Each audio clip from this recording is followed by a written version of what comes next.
vreau să-ți pui toată încrederea în mine. Nu te voi lăsa la greu, fie că e rău sau bine. Ești tot ceea ce-mi doresc, te caut, dar nu te găsesc. Am învățat mereu că viața merge pe un singur sens. Mulți, dacă erau în locul meu, spuneau că lasă, dar eu te iubesc. Nu am să spun că nu-mi pasă, nu-mi pasă de noi, nu-mi pasă de amândoi. Păi dacă nu-mi păsa, nu mai scriam rânduri pe foi. Ai uitat să mă faci tare atunci când ai plecat. Ai uitat să mă înveți să țin capul ridicat. Ai uitat că pentru mine erai cer și pământ. Acum nici să vreau, nu pot să te scot din gând. Ai crezut că e mai bine să o luăm pe drumuri diferite. A fost decizia ta, dar ține minte, eu fără tine sunt doar o parte din mine. Tu fără mine ești doar o parte din tine.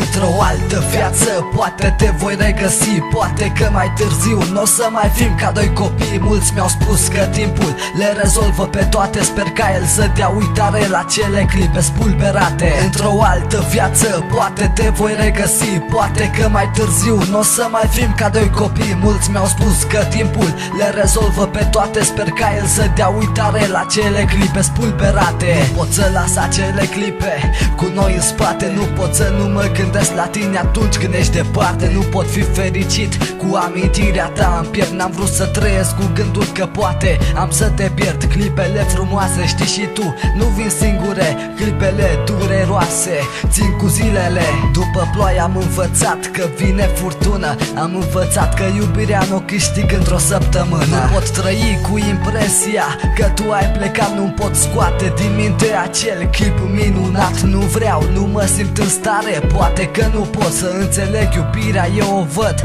ca pe un drog. Se spune că orice boală are un antidot. Atunci când îl voi găsi, îl voi considera noroc. Niciun leac nu poate să-mi aline sufletul. Timpul e irreversibil, nu-l pot da înapoi acum. Într-o altă viață poate te voi regăsi. Poate că mai târziu n-o să mai fim ca doi copii. Mulți mi-au spus că timpul le rezolvă pe toate. Sper ca el să dea uitare la cele clipe spulberate. Într-o altă viață poate te voi regăsi. Poate că mai târziu n-o să mai fim ca doi copii. Mulți mi-au spus că timpul le rezolvă pe toate. Sper ca el să dea uitare la cele clipe spulberate.